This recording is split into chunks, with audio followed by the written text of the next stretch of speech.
नमस्कार, मैं रवीश कुमार। भारत एक पेशाब प्रधान देश है।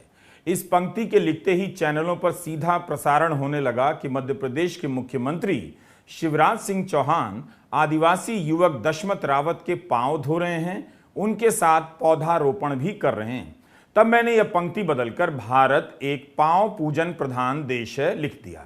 तय किया कि पहले पांव पूजन की बात हो जाए, फिर इसी वीडियो में आगे चलकर पेशाब की प्रधानता पर भी बात करेंगे। मुख्यमंत्री ने आदिवासी युवक दशमत रावत के पांव पूज लिए हैं, जिसके सर पर प्रवेश शुक्ला ने पेशाब कर दिया था। इसका मतलब है कि बीजेपी इस घटना के राजनीतिक असर से बहुत चिंतित है। कहीं इस चक्कर में भाजपा विधायक केदारनाथ शुक्ला का टिकट न कट जाए। मगर जब तक विधायक केदारनाथ शुक्ला पर जमीन हड़पने के कथित आरोपों की जांच का ऐलान नहीं होता और कार्रवाई नहीं होती, तब तक माना जाना चाहिए कि केदारनाथ शुक्ला के पांव काफी मजबूत हैं।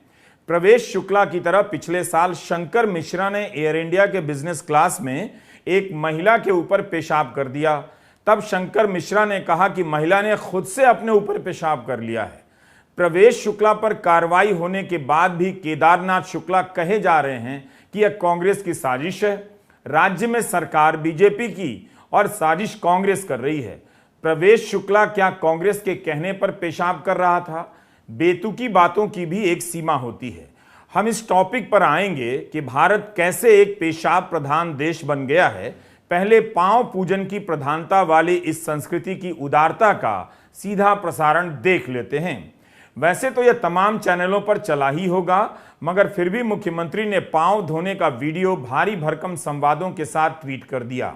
आप सभी देख सकते हैं कि जिस आदिवासी युवक के सर पर प्रवेश ने पेशाब किया, पुलिस ने वीडियो वायरल होने से पहले कोई कार्रवाई नहीं की, उस आदिवासी युवक के पांव मुख्यमंत्री धो रहे हैं और नई चादर उड़ा रहे हैं। मुख्यमंत्री ने ट्वीट में लिखा है कि यह वीडियो मैं आपके साथ इसलिए साझा कर रहा हूं कि सब समझ लें कि मध्य प्रदेश में शिवराज सिंह चौहान है तो जनता भगवान है। किसी के साथ भी अत्याचार बर्दाश्त नहीं किया जाएगा। राज्य के हर नागरिक का सम्मान मेरा सम्मान है। कांग्रेस ने इसे नाटक बताया है। कांग्रेस प्रवक्ता सुप्रिया श्रीनेत ने कहा है कि शिवराज सिंह चौहान के कार्यकाल में 30,000 से अधिक आदिवासियों पर अत्याचार हुआ। बाकी पीड़ितों की भी मुख्यमंत्री खोज खबर ले लेते। 7 जुलाई और 5 जुलाई का अखबार आप देखिएगा। मध्य प्रदेश का आदिवासी युवक दशमत की तस्वीर 5 जुलाई के अखबारों में किस तरह से छापी गई है और 7 जुलाई के अखबार में किस तरह से छापी जाएगी, जिसमें मुख्यमंत्री दशमत के पांव धो रहे हैं। बहरहाल 5 जुलाई की रात बीजेपी विधायक दशमत रावत के घर भी गए और इस वीडियो में वे महिला को उसका हित समझा रहे हैं। इसी जगह पर जब पत्रकारों ने भाजपा विधायक केदारनाथ शुक्ला से पूछा कि प्रवेश शुक्ला उनका प्रतिनिधि है या नहीं, तो साफ जवाब देते नहीं बना। जांच हो रही है, कार्रवाई हो रही है, इसका क्रेडिट ले रहे हैं, मगर यह नहीं बता रहे कि प्रवेश शुक्ला उनका प्रतिनिधि था या नहीं, बीजेपी का सदस्य था या नहीं। यह स्वीकार करने में क्या दिक्कत है? जब तक यह स्वीकार नहीं किया जाता है, तब तक मुख्यमंत्री के पांव पूजने का क्या मतलब रह जाता है? प्रायश्चित की शुरुआत तो गलती स्वीकार करने से होती है। यहां तो यह स्वीकार ही नहीं कर रहे हैं कि प्रवेश शुक्ला केदारनाथ शुक्ला का विधायक प्रतिनिधि था या नहीं। तुम्हारे हित में है, जहाँ कहा वहाँ तो तुम्हारे हित वहाँ। उसके बारे में बात करने से क्या मतलब? आज जो परिस्थितियाँ हैं उसको देखिए, है ना? बात तो क्योंकि ये भी कहा जा रहा है कि भाई वो आपके प्रतिनिधि थे। भाई जी, मेरे प्रतिनिधि थे कि नहीं थे, हाँ। लेकिन क्या मेरे प्रतिनिधि होने के नाते कोई पक्षपात हुआ है? हाँ। उनके खिलाफ कार्रवाई हुई है, हाँ। सारी बातें हुई हैं। अब मामले की पूरी जांच, अब जो परिस्थितियां प्रकट हो रही हैं उसमें सारी जांच होना आवश्यक है, और वो सारी जांचें हो करके वे कांग्रेसी भी अंदर जाएंगे जिन कांग्रेसियों ने इस मामले को इस तरह से तुल दिया। अच्छा, साजिश पूरी है। हाँ, पूरी साजिश की है और साजिशकर्ताओं को के खिलाफ कार्रवाई होगी। विधायक केदारनाथ शुक्ला का यह बयान मुख्यमंत्री के पांव पूजन अभियान को बेमानी कर सकता है। यह विधायक अभी भी मान रहे हैं कि कांग्रेस ने साजिश की, कांग्रेस नेताओं पर कार्रवाई करने की बात कर रहे हैं। तो बताएं कि कांग्रेस ने क्या साजिश की? क्या गलत इल्जाम लगा दिया, गलत वीडियो वायरल कर दिया? तब आपने प्रवेश शुक्ला का घर क्यों गिरा दिया और मुख्यमंत्री शिवराज सिंह चौहान आदिवासी युवक दशमत रावत के पांव क्यों पूज रहे हैं? यह वीडियो 5 जुलाई की रात का है। रात के वक्त कांग्रेस के नेता और पेशे से वकील रंजना मिश्रा दशमत के परिवार से मिलने गई थीं और केदारनाथ शुक्ला भी वहां पहुंचे हुए थे। दोनों में झड़प हो रही है। केदारनाथ शुक्ला का आत्मविश्वास इस वीडियो में देखते बनता है। 5 जुलाई को यहां कांग्रेस नेता और पूर्व विधायक कमलेश्वर पटेल और अर्जुन सिंह के बेटे अजय सिंह भी गए। यह वीडियो बता रहा है कि राजनीति में सम्मान की कितनी कैटेगरी है। रंजना मिश्रा को विधायक जी कह रहे हैं कि तुम जाओ यहां से, हटो यहां से। शिवराज सिंह जी सोचते हैं कि आदिवासी समाज माफ कर देगा। आदिवासी समाज कभी नहीं माफ करेगा। कि वो परिचित हैं कि किस प्रकार की घटना है। ये तो एक घटना है, मैं तो कह रहा हूँ ये 10% ऐसी घटनाएं सामने आती हैं। आदिवासी समाज देख कभी माफ नहीं करेगा। ये जितने भी पैर धुलवा लें, जितने भी कैमरा सामने लगवा दें, जिसकी आत्मा, जिसका मन साफ होता है वो ये कैमरा से नहीं करते। तो पांव प्रधान भारत की सियासी मजबूरियां आपने देख ली। अब आप हमारे साथ उस भारत को देखिए जो पेशाब प्रधान है।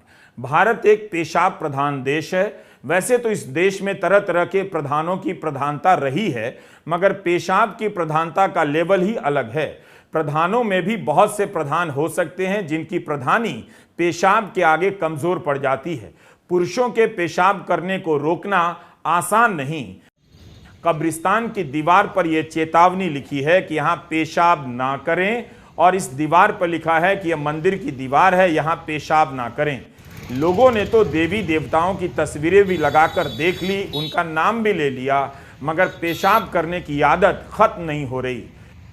पिछले साल एयर इंडिया के बिजनेस क्लास में शंकर मिश्रा नाम के एक यात्री ने महिला सहयात्री पर पेशाब कर दिया, जैसे प्रवेश शुक्ला ने आदिवासी युवक पर पेशाब कर दिया।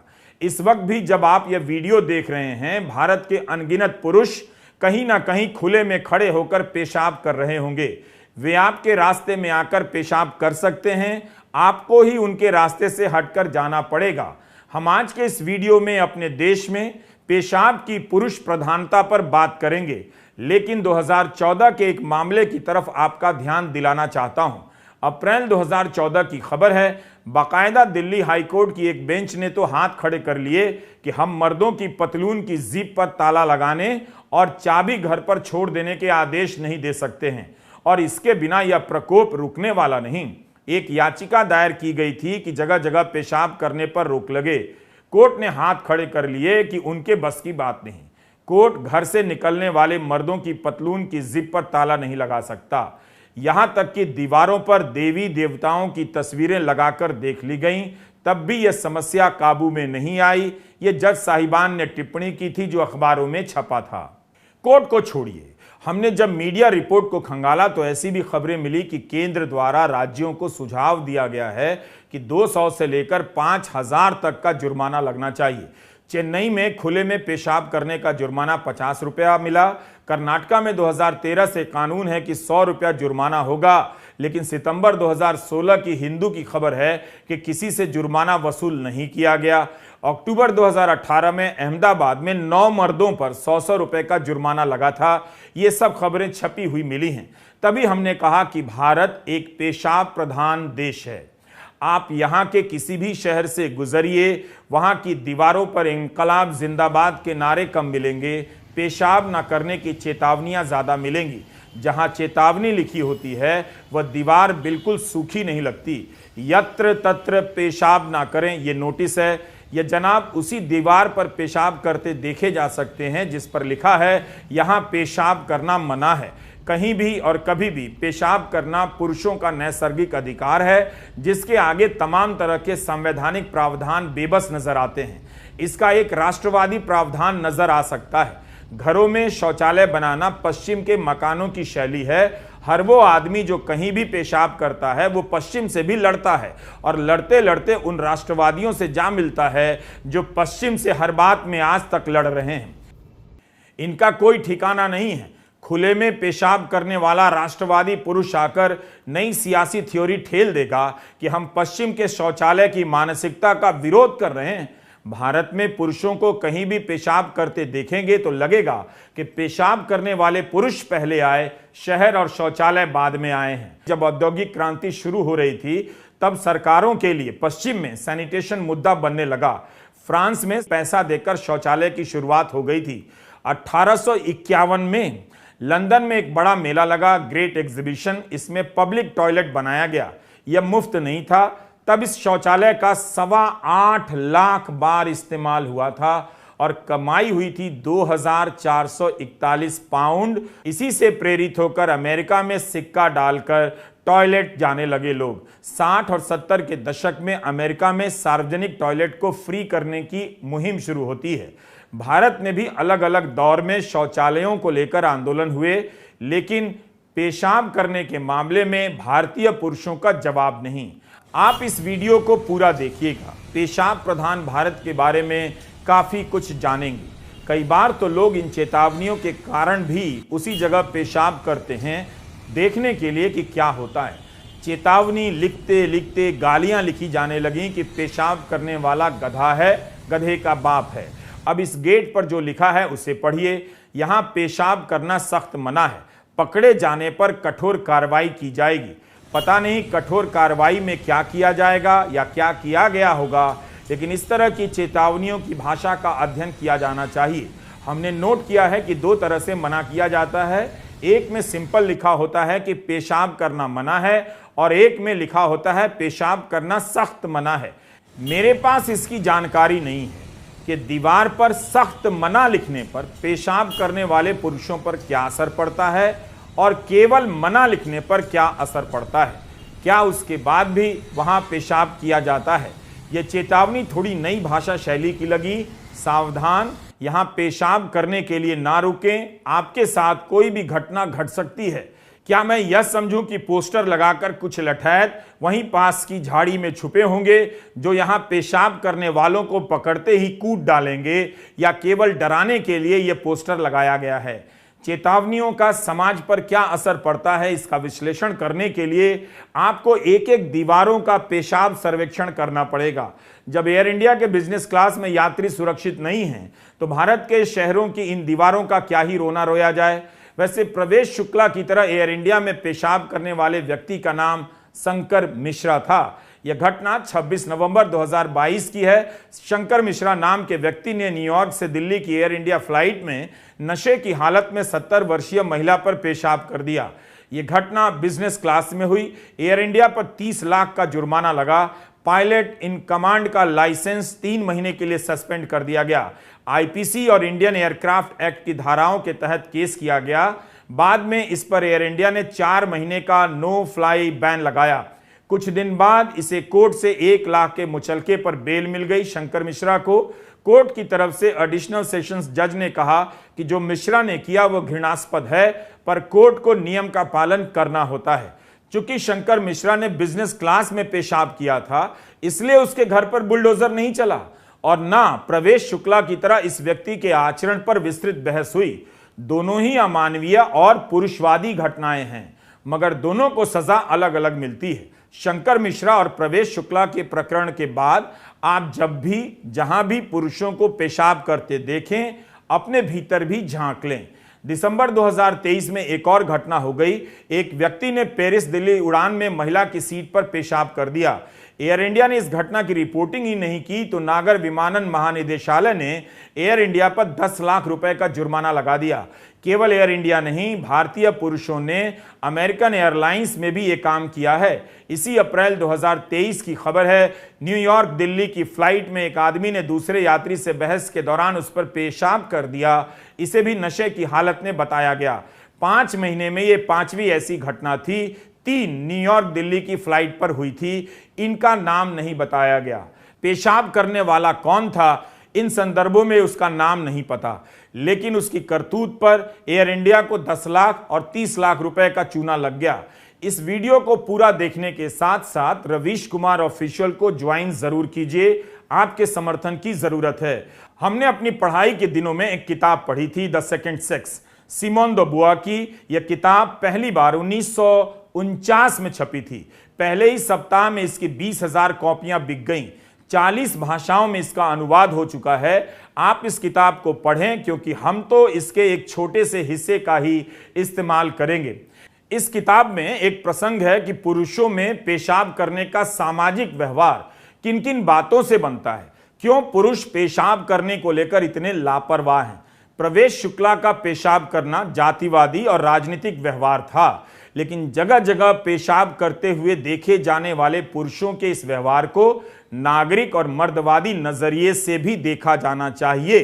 पेशाब करने के क्रम में ये पुरुष अपनी यौन शक्ति का भी प्रदर्शन करते हुए प्रतीत होते हैं, ऐसा कई विश्लेषणों में बताया गया है। पुरुषों के भीतर तरह तरह के दंभ भरे होते हैं। उनमें से एक दंभ होता है कहीं भी किसी के सामने जाकर पेशाब कर देना। आप यह तो मानेंगे कि दीवारों पर लिखी गई यह चेतावनी मर्दों के लिए ही है, क्योंकि इन दीवारों पर मर्द ही पेशाब करते देखे जाते हैं।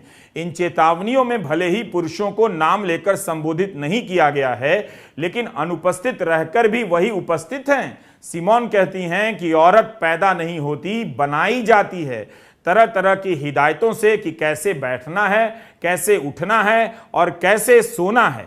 उन्हें तमाम बंदिशों से बांधा जाता है। लड़कों को महान बताकर उनकी जिम्मेदारियों और काम को बढ़ा चढ़ाकर बताया जाता है कि वे कितने योग्य हैं, मेहनती हैं।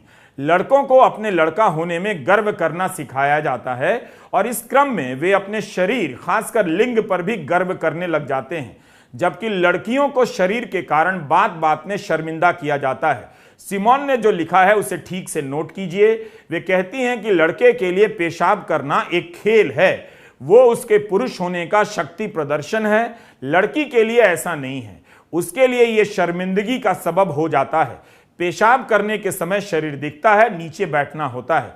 लड़कों, पुरुषों के लिए ऐसा नहीं, वे खड़े रहते हुए पेशाब कर पाते हैं। उनके लिए यही उनकी ताकत का पैमाना बनता है कि पेशाब करते समय उसका क्या वेग है। इस तरह पेशाब करना उनके पुरुष होने और अपने आप होने का एक पैमाना बन जाता है।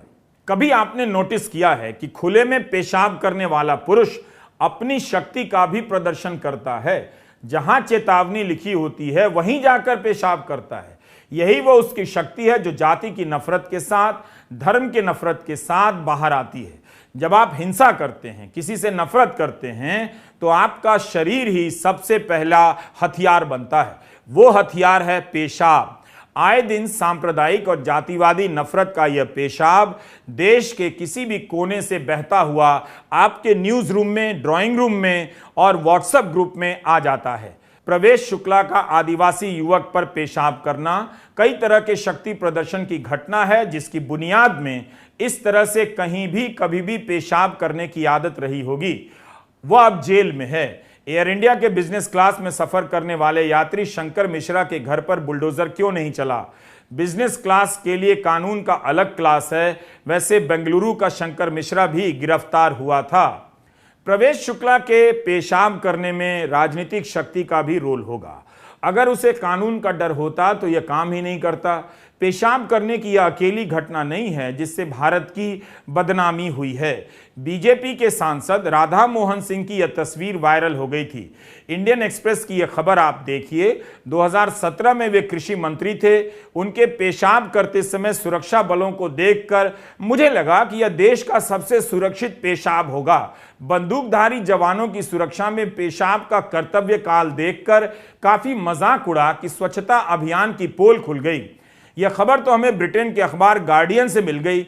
2018 में राजस्थान के भाजपा सरकार के स्वास्थ्य मंत्री की यह तस्वीर बताई गई है। सड़क के किनारे दीवार पर मंत्री जी पेशाब कर रहे थे। अजीत पवार इन दिनों काफी चर्चा में हैं। पेशाब पर विवाद में इनका भी एक योगदान है। हालांकि इस विवाद के बाद बयान वापस ले लिया और माफी मांगी थी। अप्रैल 2013 की खबरों को उठाकर देखिए जो कई जगहों पर छपी थी। सूखा पड़ा था। मुंबई के आजाद मैदान में किसान भैया जी देशमुख अनशन कर रहे थे। अजीत पवार तब भी उप मुख्यमंत्री ही थे। पुणे में उन्होंने भाषण दिया और कह दिया कि अगर डैम में ही पानी नहीं है तो हम पानी कहां से दे दें?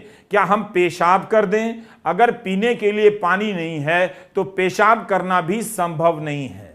तो इन सभी प्रसंगों से साबित होता है कि भारत एक पेशाब प्रधान देश है। पुरुषों के कारण उसे यह प्रधानता मिली है। भारतीय रेल में सफर करने वाले जानते हैं कि पेशाब प्रधान भारत में शौचालय का साफ मिलना कितना मुश्किल है और गंदा करने में पुरुषों का ही योगदान है। यहां तक कि शौचालय में रखे मग को जंजीरों से बांधा जाता है ताकि कोई लेकर चला ना जाए अगले स्टेशन पर। कमोड का ऊपरी हिस्सा इतना गंदा कर दिया जाता है कि बहुत लोग पूरी यात्रा में शौचालय नहीं जाते। जगह जगह निर्देश लिखे हुए हैं कि शौचालय का इस्तेमाल कैसे करें। तो हम उस पेशाब प्रधान भारत के नागरिक हैं जिसे खुले में पेशाब करने से रोकना मुश्किल हो गया है, और जब यह बंद शौचालय में पेशाब करने जाता है तो उससे सफाई की उम्मीद असंभव हो चुकी है। इसी बीच चीजें बदल भी रही हैं। जमाने तक ढाबे में शौचालय नहीं होते भी थे तो गंदा होता था, लेकिन अब आप देखेंगे कि तमाम ढाबों में शौचालयों की सुविधाएं बेहतर होने लगी हैं। वहां भी साफ रखने की निरंतर लड़ाई जारी है। शौचालय के भीतर 1-2 लोग मौजूद होते हैं सफाई करते हुए, क्योंकि कब कौन गंदा करके चला जाए पता नहीं। महिलाओं के शौचालय के हिसाब से देखेंगे तो लगेगा कि इस देश में केवल पुरुष ही पेशाब करते हैं। इस हिसाब से भी महिलाएं दूसरे दर्जे की नागरिक लगती हैं। दिल्ली से सटे नोएडा में पिंक टॉयलेट लोकप्रिय होने लगा है। अगस्त 2019 में यहां पहली बार पिंक शौचालय का उद्घाटन हुआ। इसमें सैनिटरी नैपकिन की वेंडिंग मशीन भी लगाई गई। यहां की सीईओ रितु माहेश्वरी ने महिलाओं के लिए कई शौचालय बनाए हैं। उम्मीद है इनका इस्तेमाल होता ही होगा। सवाल इनके बनने का ही नहीं है, चलाने के इंतजाम का भी है। बहरहाल रास्ता भी यही है कि महिलाओं के लिए ज्यादा से ज्यादा पिंक टॉयलेट बने और उसका प्रचार हो और महिलाएं इस्तेमाल करें। रेडियो पर इसका प्रचार भी किया जाता है। दिल्ली में 2017 में विकासपुरी में पहला पिंक टॉयलेट बना, जिसका उद्घाटन दक्षिण दिल्ली नगरपालिका की मेयर कमलजीत सहरावत ने किया, और जगहों पर भी ऐसे टॉयलेट खोले गए। दिल्ली में कई जगहों पर अच्छे शौचालय मिल जाते हैं, लेकिन महिलाओं के जीवन में गंदे शौचालयों के अनुभव भयानक होते हैं। उन्हें संक्रमण से बीमारी भी होती है। एक सर्वे के अनुसार भारतीय औरतों को 13-13 घंटे तक पेशाब रोककर रखना पड़ता है, जिससे उनके ब्लैडर और किडनी पर घातक असर पड़ता है। संविधान के तहत अब आप देश में किसी भी रेस्तरां में बने शौचालय का इस्तेमाल कर सकते हैं, कोई मना नहीं कर सकता, लेकिन यह सुविधा सभी के लिए समान रूप से उपलब्ध नहीं। शौचालय के मामले में भी वर्गों के हिसाब से भेदभाव दिखता है। खास वर्ग के लिए उनके हिसाब से शौचालय बनाए जाते हैं, लेकिन आम गरीब लोगों के लिए नहीं। बस अड्डे का शौचालय गंदा होता है और एयरपोर्ट का शौचालय चमकदार, इसलिए आम गरीब लोग खुले में पेशाब करने के लिए मजबूर हो जाते हैं। मई 2017 में दिल्ली में ई रिक्शा चलाने वाले रविंद्र कुमार ने 2 युवाओं को पेशाब करने से रोका। दोनों लड़कों और उसके दोस्तों ने मिलकर रविंद्र को मार ही दिया। फरवरी 2021 में दिल्ली सरकार ने आदेश जारी किया कि सभी दफ्तरों, कंपनियों में ट्रांसजेंडर लोगों के लिए अलग से शौचालय बनेगा। जब तक नहीं बनेगा उन्हें भी नियमित शौचालयों का इस्तेमाल करने दिया जाएगा। ट्रांस महिला ग्रेस बानू ने यह सवाल उठाया था। उनका कहना है कि ऐसी योजनाओं का कोई खास असर नहीं होता। दिल्ली सरकार के इस आदेश का कितना पालन हुआ है, हो रहा है, आप किसी चौराहे पर ट्रांसजेंडर व्यक्तियों से पूछ लीजिएगा। विकलांग लोगों के लिए शौचालय उपलब्ध कराने के मामले में हम बहुत पीछे हैं। 5 स्टार या एयरपोर्ट पर तो इसकी सुविधा मिल जाती है, लेकिन उन एयर कंडीशन ढाबों में भी विकलांग व्यक्तियों के लिए शौचालय नहीं दिखता है। होता भी है तो उसकी सफाई पर ध्यान नहीं दिया जाता है। याद रखना चाहिए कि केवल एयरपोर्ट पर शौचालय की सुविधा दे देने से इसकी जरूरत पूरी नहीं होती। वो तो आप इसलिए भी करते हैं ताकि दुनिया भर से आने वाले लोगों के सामने आपकी नाक ना कटे। इसी साल अप्रैल में सुप्रीम कोर्ट में 9 जेंडर न्यूट्रल शौचालय बनाए गए ताकि LGBTQ वकीलों के लिए भी सुप्रीम कोर्ट एक सुरक्षित जगह बन सके, जिसका इस्तेमाल वे भी बराबरी से करें। नई संसद में LGBTQ के लिए शौचालय बना है या नहीं, इसकी जानकारी मुझे नहीं। कम से कम नई संसद का जो प्रचार वीडियो दिखाया गया था उसमें इसका जिक्र नहीं दिखा। हाउसिंग सोसाइटी के राष्ट्रवादी अंकिलों से पूछिएगा, उनकी सोसाइटी में हर दिन जो लोग काम करने के लिए आते हैं, होम डिलीवरी वाले, मजदूर, वाहन चालक, क्या उनके लिए वहां शौचालय है? खाना बनाने और घर की सफाई करने वाली महिलाओं के लिए शौचालय क्यों नहीं है? अंकिलों और आंटियों को यह सवाल उठाना चाहिए। दिल्ली के कई कॉलेजों के छात्रों और छात्राओं का भी कहना है कि शौचालय बहुत गंदे होते हैं। कायदे से गंदे शौचालयों की तस्वीरें वायरल कर देनी चाहिए। कॉलेज के बाहर ही पोस्टर लगा देना चाहिए कि यही वो महान कॉलेज है जिसकी रैंकिंग तो ब्ला ब्ला है, मगर इसके भीतर का टॉयलेट इतना गंदा है। हम भारतीय गंदे टॉयलेट को आसानी से स्वीकार कर लेते हैं और कहीं भी पेशाब कर गंदा कर देते हैं। जैसा हमारा व्यवहार है वैसा ही स्टेट का बर्ताव है। बेल्जियम की राजधानी ब्रसेल्स में लोग पेशाब करते हुए एक बच्चे की मूर्ति को हैरत से देखने जाते हैं और वहां खड़े होकर हंसी ठहाके लगाते हैं। देखने वालों में महिलाएं होती हैं, पुरुष भी और बच्चे भी। कहा जाता है कि यह 400-500 साल पुरानी मूर्ति की प्रतिमूर्ति है। इससे जुड़े नाना प्रकार के किस्से हैं। हम इसका जिक्र इसलिए कर रहे हैं कि क्या इस मूर्ति को अलग तरीके से देखा जा सकता है? क्या हम इस तरह से देख सकते हैं कि एक बच्चे का पेशाब करना समाज में कितना स्वीकृत है? यही मूर्ति किसी बच्ची की होती तो क्या वहां इतनी भीड़ होती, लोगों का व्यवहार कैसा होता? वैसे बेल्जियम में बच्ची की भी ऐसी मूर्ति है, मगर वो इतनी लोकप्रिय नहीं और ना दुकानों में उसकी मूर्ति बिकती है। इतना जरूर है कि यहाँ की दीवारों पर पेशाब करने की चेतावनी नहीं दिखी और ना लोग गली गली में बाहर पेशाब करते दिखे। मगर यह भी मत समझिएगा कि पश्चिम के देशों में सड़कों पर कोई पेशाब नहीं करता है। हाँ, जरूर भारत की तुलना में वहां संख्या कम हो सकती है। भारत में पेशाब एक जातिवादी समस्या है, पेशाब एक राजनीतिक समस्या है और पेशाब एक नागरिक समस्या भी है। जब तक ढंग से पेशाब करने नहीं आएगा, हम ढंग के नागरिक नहीं बन सकते हैं। इसकी शालीनता ही आपको और संवैधानिक बनाएगी। आप शरीर और शरीर के नियमों का पालन दूसरों की सोचकर करने लगेंगे। यही तो नागरिक होना होता है, संवैधानिक धर्म होता है। वरना टांग उठाकर पेशाब करने के लिए कुत्ते को बदनाम करने से कुछ नहीं होगा। ब्रसेल्स में मुझे यह मूर्ति दिखी। 1998 में टॉम फ्रोजन ने यह मूर्ति बनाई है। जो लोग कुत्ते पालते हैं उनके कुत्ते इस तरह से खुले में पेशाब तो करते हैं, मगर मालिक खुद साफ करता है। इसके लिए बाकायदा नियम बने होते हैं और जुर्माना भी तय किया जाता है। उम्मीद है आप पेशाब की नजर से प्रवेश शुक्ला और शंकर मिश्रा को देखेंगे, लेकिन यही नहीं रुकेंगे, इसे शहरी समस्या के रूप में भी देखेंगे, सरकार और समाज की नाकामी के रूप में भी और पर्यावरण समस्या के रूप में भी। शौचालयों में कितना पानी बहाया जाता है, अब तो सूखे शौचालय भी आने लगे हैं। बस आप और बहुत से प्रवेश शुक्ला टाइप लोग सुधर नहीं रहे हैं। फ्लश का इस्तेमाल करना ना भूलें। नमस्कार, मैं रवीश कुमार।